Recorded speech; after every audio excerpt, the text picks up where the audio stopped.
বাজে ৯টা। ঠিক একটা মানুষের যেভাবে ঘুম যায় সেভাবে ঘুম দিতেছে।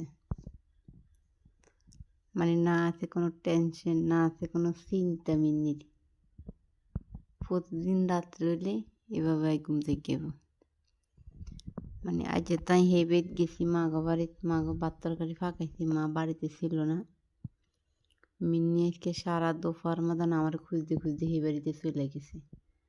যাই হিয়ানে বই রয়েছে, যতদিন তাই না আইম এতদিন তো মাগো দুয়ারের মধ্যে বইয়েছিলাম, আর সামনে ফাঁক ঘরে বইয়েছিলাম, চুলের দুয়ারের মধ্যে ইন্দি বই রয়েছে।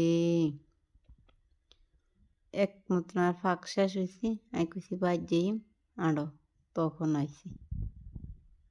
আজকে আমার খুঁজতে খুঁজতে আমি নিয়ে গেছি, কেমন আমার একটা আশ্চর্য লাগে। আমি কইছি এখানে বই থাকতে বই রয়েছে আমার লাগে। মানে এই জিনিসগুলো যারা ফালে তারা বোঝে এগুলোর মর্মটা কেমন, ওগুলোর ভালোবাসাটা কেমন। একবার আপনারাও ফালে দেখেন, দেখবেন এগুলোর ভালোবাসার পড়ে যাবেন ফ্যামে। মানে এগুলোর আপনারা কীভাবে যদি সময় কাটিয়ে দেবে বুঝতে পারতেন না। এটা আমার ফাঁকি।